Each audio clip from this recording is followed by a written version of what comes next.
Kan julle die skape kry? Glad nie. Hou julle 'n bietjie aan met soek vandag. Ons hou daarvan om in die park te gaan stap. En een van ons gunsteling plekke om te besoek is die kraal waar hulle die skape oppas. In die Bybel lees ons 'n paar keer van skape. En in Johannes 10 vertel Jesus vir ons dat hy is die herder. Ek het dit gekry. O, jy het 'n herder se staf gekry. So, wat is 'n herder? Wat doen 'n herder? Hy pas die skape op. 'n Herder pas die skape op. Al sien julle die herder hier Arends? Nee. Die herder is nie, maar sy staf is hier. Enigiets anders wat julle gekry het? Ja, Enige skape? al wat ek gekry het is hierdie speelding.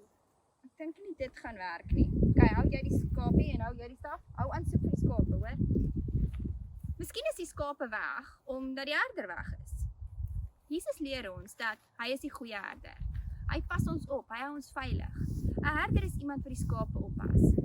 Die herder ken sy skape, hy weet presies hoeveel skape daar is, hy weet waar is die beste vir hulle om te wees, hy weet waar is die groenste gras en die beste watertjies om te drink.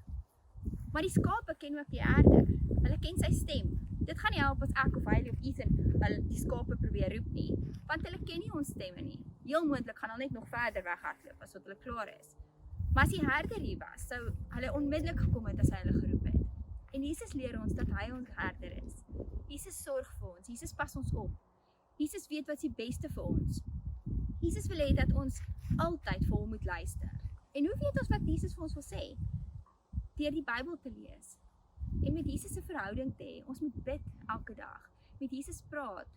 En hoor wat Jesus vir ons sê in die Bybel, deur dit wat mamma en pappa vir ons leer, dit wat ander mense vir ons leer. Is belangrik sodat ons kan weet wat Jesus vir ons wil sê. Maar dit moet meer raak as dit. Ons moet ook daai mense wees wat weet aan wie behoort ons.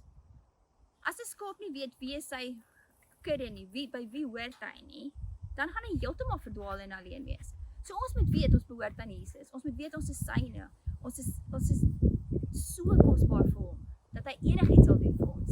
Nie soos hierdie herder wat weggeloop het nie, maar dat Jesus altyd daar is vir ons en ons sal veilig hou. Maar ons moet ook ander mense help om te besef dat Jesus hulle wil help en dat Jesus hulle herder is. So kyk bietjie hierdie week of jy vir ander mense kan vertel van hoe goed Jesus vir jou is en hoe mooi Jesus vir jou sorg.